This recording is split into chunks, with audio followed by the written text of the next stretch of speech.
దేవుని బిడ్డలారా, యేసయ్య నామములో హృదయ అంతరంగం నుంచి మీకు శుభవందనాలండి.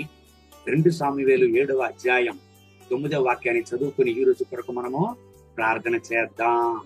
నీవు పోవు చోట్ల నెల్లను నీకు తోడుగా నుండి నీ శత్రువులనందరినీ నీ ఎదుట నిలవకుండా నిర్మూలము చేసి లోకములోని గనులైన వారికి కలుగు పేరు నీకు కలుగు చేసి ఉన్నాను.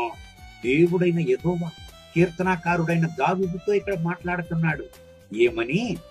నిన్ను నాశనం చేయడానికి చూసిన ప్రతి ఒక్క శత్రువుల నుండి నిన్ను విడుదల చేసి నిన్ను కాపాడి నీ పేరుని నేను గొప్పగా ఆశీర్వదించాను, నిన్ను హెచ్చించాను అని దేవుడు మాట్లాడుతున్నాడు. అంత మాత్రము కాదు, 8వ వాక్యాన్ని చదివినట్లయితే గొర్రెలను కాస్తూ ఉండిన నిన్ను ఇశ్రాయేలు ప్రజలకు అధిపతిగా నిన్ను చేశాను అని దేవుడు అంటున్నాడు. ప్రియమైన దేవుని బిడ్డలారా, మీకు విరోధంగా కూడా అనేక శత్రువు యొక్క తంత్రాలు, మీ పేరు చెడపడానికి ఎన్నో పోరాటాలు శత్రువు తెచ్చి ఉండి ఉండవచ్చు. కానీ దేవుడు మిమ్మల్ని కాపాడాడు, ఇంతవరకు కాపాడాడు, ఇంకనో కాపాడుతాడు. మిమ్మల్ని నాశనం చేయాలని, మీరు ఏమి లేకుండా పోవాలని, మీ పేరు చెడపాలని ఎంతగా శత్రువు కుతంత్రాలు చేసినా మిమ్మల్ని ఆశీర్వదించి మిమ్మల్ని కాపాడి మీ పేరును గొప్పగా ఆశీర్వదించి మిమ్మల్ని హెచ్చించును. అవునండి, ఇంత అద్భుతం దేవుడు ఎందుకు చేయాలి అని చూసినట్లయితే కీర్తనకారుడితో దేవుడు మాట్లాడుతున్నాడు. ఇశ్రాయేలు ప్రజలను సమాధాన మార్గంలో నడపడానికి కీర్తనకారుడిని కాపాడాడు, హెచ్చించాడు. ఈనాటికి దేవుడు మిమ్మల్ని ఎందుకండి కాపాడాడు, ఎందుకండి రక్షించాడు? శత్రువుల యొక్క చేతుల నుండి మిమ్మల్ని రక్షించి కాపాడి మీ పేరును చెడపడానికి చూసిన ప్రతి ఒక్కరి మధ్యలో మీ పేరును దేవుడు హెచ్చించాడే. ఎందుకండి? మార్కు రాసిన సువార్త 16-15 వాక్యాన్ని చదివినట్లయితే శిష్యులతో దేవుడు మాట్లాడాడు. సర్వ సృష్టికి వెళ్లి సువార్తను ప్రకటించుడి అని. దేవుని బిడ్డలారా, దేవుని సువార్తను ప్రకటించడానికి సమాధానము లేకుండా, దేవుని యొక్క రక్షణ లేకుండా ఈనాటికి ఎంతో మంది నరక మార్గములు వెళుతున్నారే.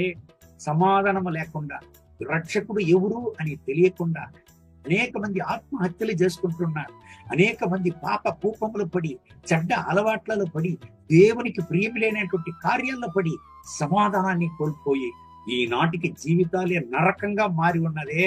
వాళ్లకు సువార్తను ప్రకటించడానికే మిమ్మల్ని దేవుడు ఎన్నుకున్నాడు. ఆ దేవుని పనిని మీరు చేస్తున్నారా? ఆ దేవుని సువార్తను మీరు ప్రకటిస్తున్నారా? ఈ రోజే మీరు ప్రారంభించండి. దేవుడు మిమ్మల్ని గొప్పగా ఆశీర్వదించి దీవించి ఉపయోగించునుగాక. కళ్ళు మూసి ప్రార్థన చేద్దామా? మహోన్నతమైన దేవా, ఈ ఉదయకాల సమయంలో ఇదిగో నాతో ఏకీభవించి ప్రార్థన చేసే ఈ దేవుని బిడ్డల కొరకు ప్రార్థన చేస్తున్నాను. అవును దేవా, వీళ్ళను ఆశీర్వదించండి, దీవించండి.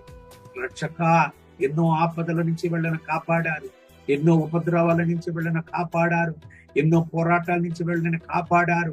వీళ్ళకి విరోధంగా వచ్చినటువంటి శత్రు యొక్క కుతంత్రాల నుంచి వీళ్ళను కాపాడి వీళ్ళని దీవించి వీళ్ళ పేరును గొప్పగా ఆశీర్వదించారు. కారణం మీ యొక్క సువార్తను ప్రకటించడానికి. నాయనా, ఈ రోజే మీ బిడ్డలను ఉపయోగించండి, ఈ రోజే మీ బిడ్డలను వాడుకొనడానికి ప్రారంభించండి. గొప్పగా సాక్ష్యంగా నిలపండి. అవును నా దేవా, వీళ్ళ అవసరతలను సంధించండి. ఇశ్రాయేలు ప్రజలు సమాధానము లేకుండా శత్రువుల చేత తరమబడి అల్లాడే సమయంలో దావీదును ఎన్నుకున్నారు. నాయనా, ఈనాటికి మీ బిడ్డలను ఎన్నుకున్న కారణమే సమాధానం లేని వాళ్లకు సమాధానమైన సువార్తను ప్రకటించడానికి, దేవుని యొక్క రాజ్య సువార్తను ప్రకటించడానికి ఈ రోజే మీ బిడ్డలను ఉపయోగించడానికి ప్రారంభించండి. నాయన, మీ బిడ్డల్ని గొప్పగా వాడుకోండి, ఆశీర్వదించండి. మహిమ, ఘనత, స్తుతి మీకే. యేసయ్య నామములో తండ్రి. ఆమేన్, ఆమేన్.